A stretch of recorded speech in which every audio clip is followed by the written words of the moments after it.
the alpha. Yes. The rest of the men beat them almost to death. And he said it will scare the women so bad that they will stop depending on those men. He said what we'll do is we'll reverse nature. Right. In a woman's natural state, she will naturally depend on her men.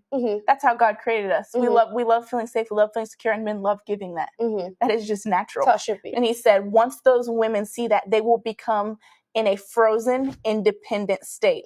And what they will do is they will raise all of their young men to be weak and docile. But only in their minds. In their mind. But strong physically in body. strong. Because she don't want them to die. And she will create her daughters to be the same as her. Independent. To be independent and not to lean on those men.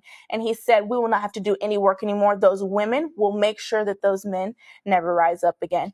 Right. And I think the devil has always known that. Right. If you want to get a group of people, get their males. If you want to get to make the men silent. Destroy the family by destroying the American patriarch.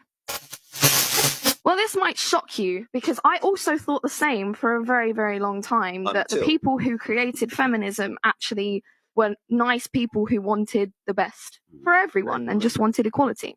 Okay, here's what really happened. So Kate Millett, she was an American feminist, author, and artist. She is the founder of the National Organization for Women.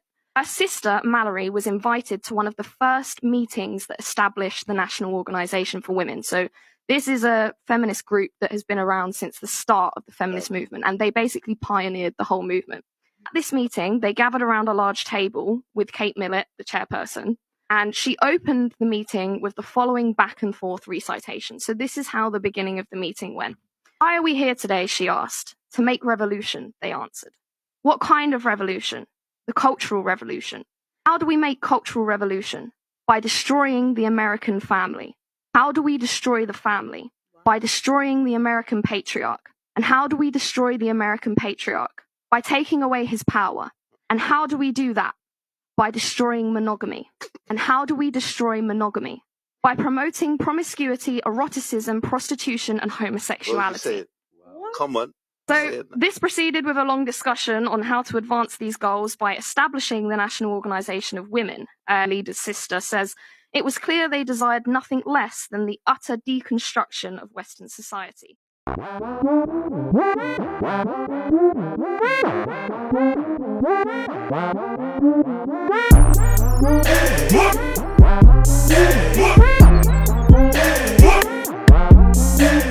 What's going on YouTube? It's your boy Rome, back with another video. If you're new to the platform, welcome to the tribe. By the end of this video, I hope you subscribe.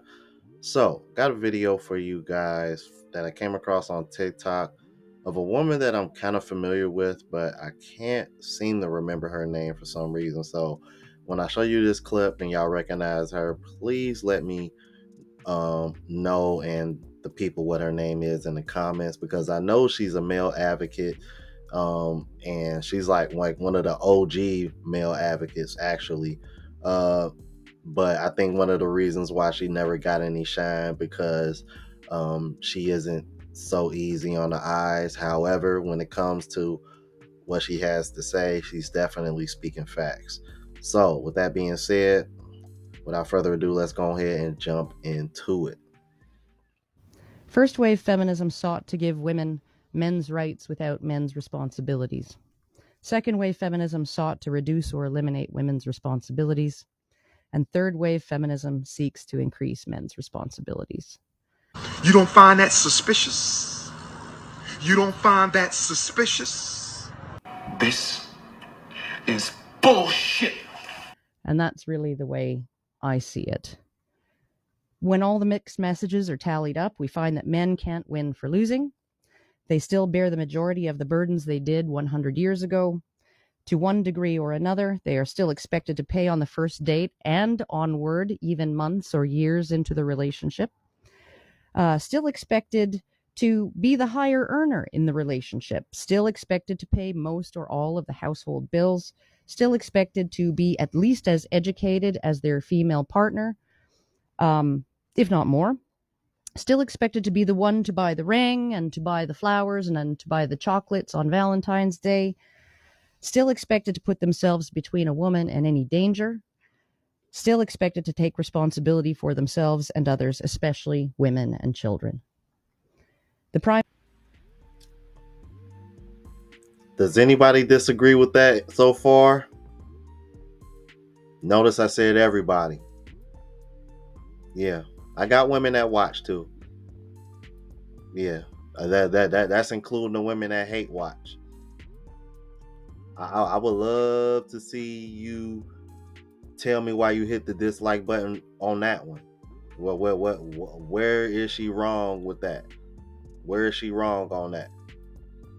Yeah, there might be some exceptions of women that think otherwise, but it's not the majority. It's not even close.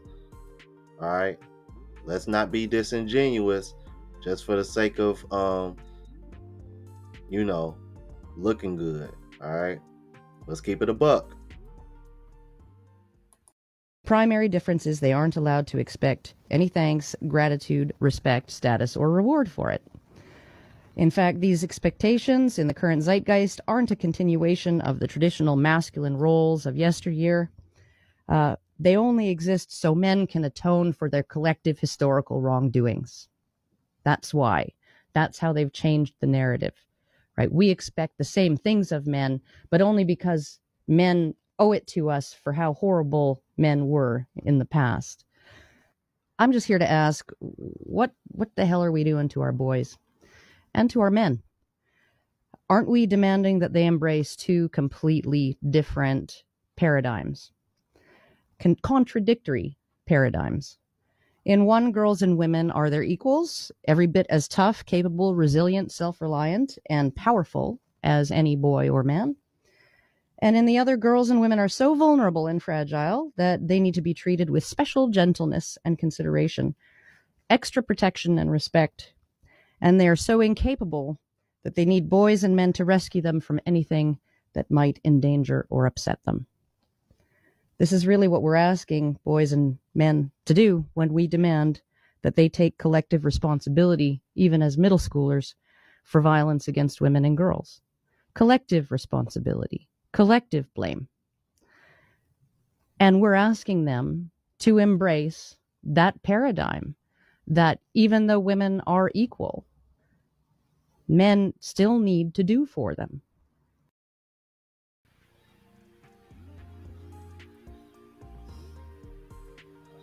It's like just listening to that is like just make you shake your head or gives you a headache, one of the two.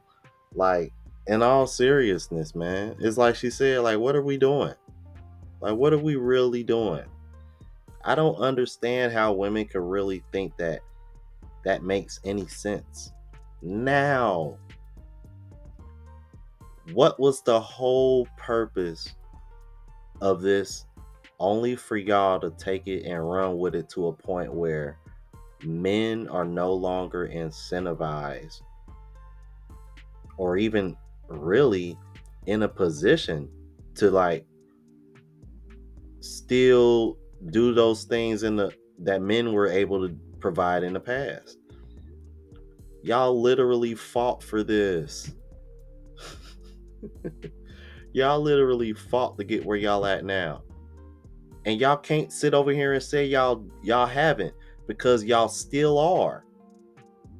Otherwise, we wouldn't be sitting here and seeing women on podcasts over here having debates over body count. We wouldn't have literal 304s.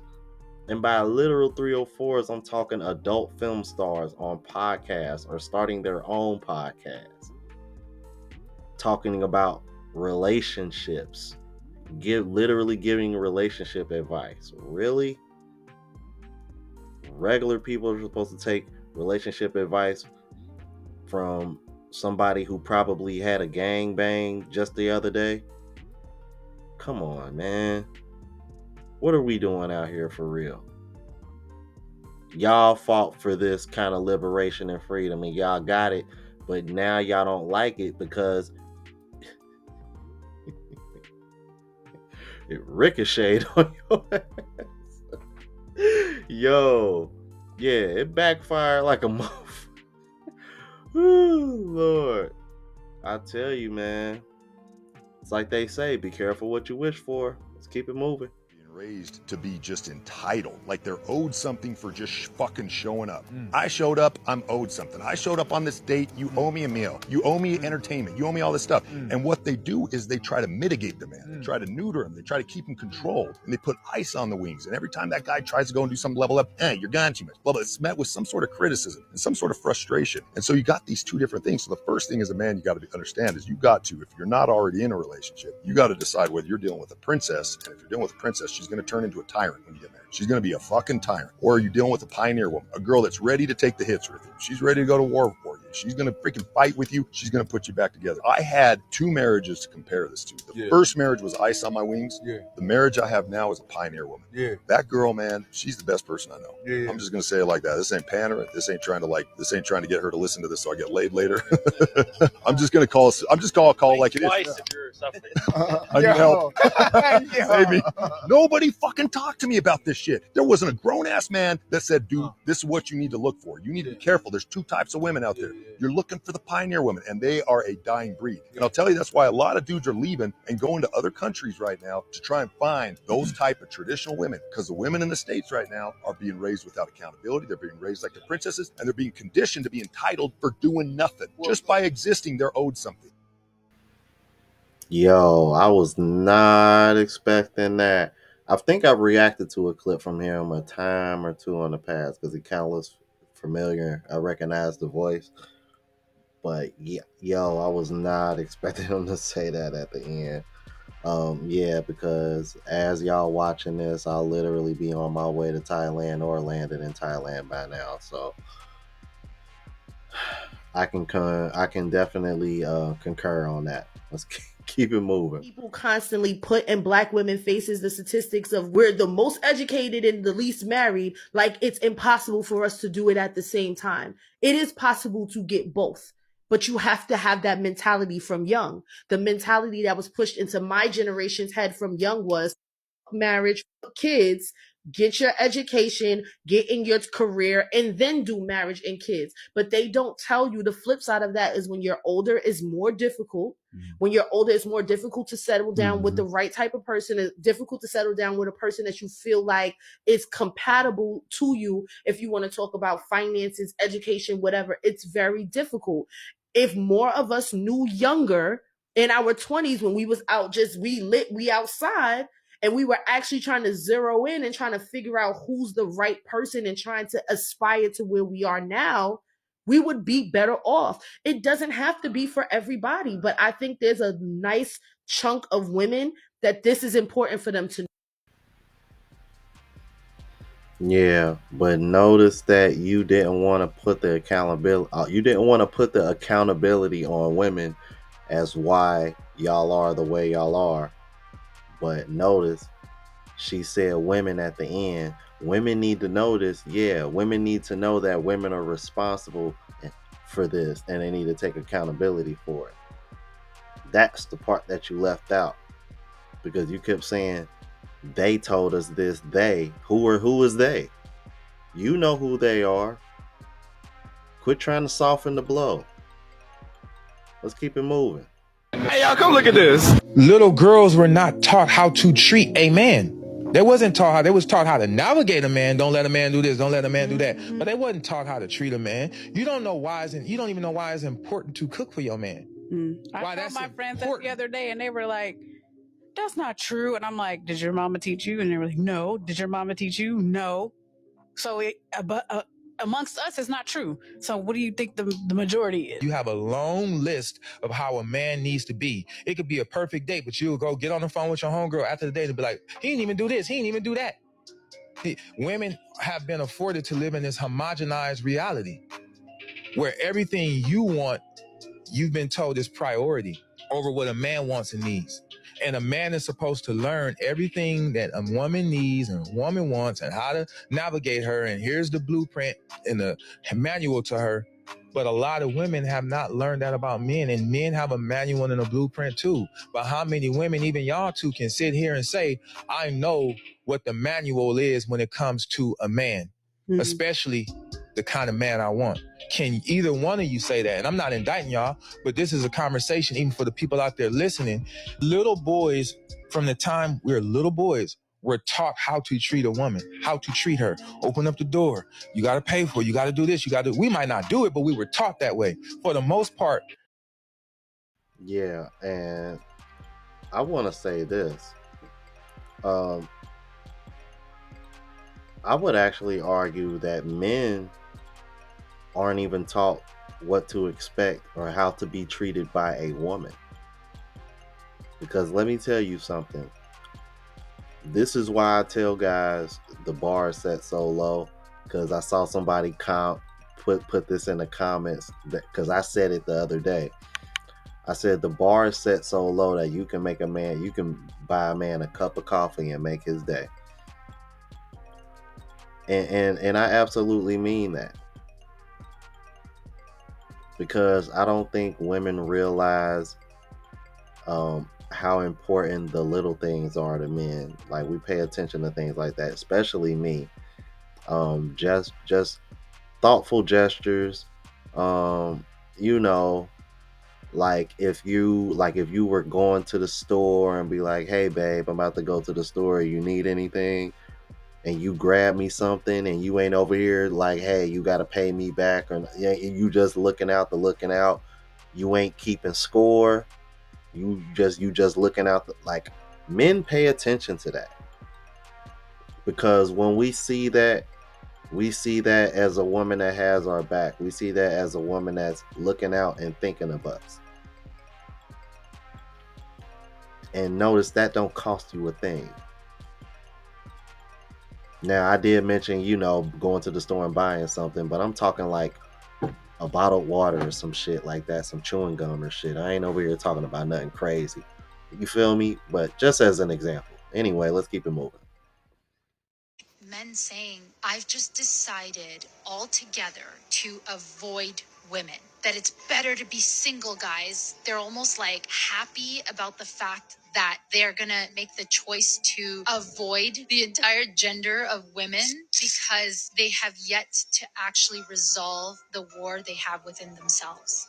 It is not because they're fighting a war within themselves. It is because they found peace with themselves. And she was so close. She was just so close to getting there, because at least she's recognizing what men are saying, because they're tired of the complaining, the double standards, the expectations, and the risk of losing everything that they've built. There is no unresolved internal war going on in these men. He just found peace and contentment on his own instead of using that energy and effort on someone else. Yeah, honestly, I think those kind of men have just come to the realization that the juice isn't worth the squeeze anymore. And there's just no real incentive on going there. There really isn't.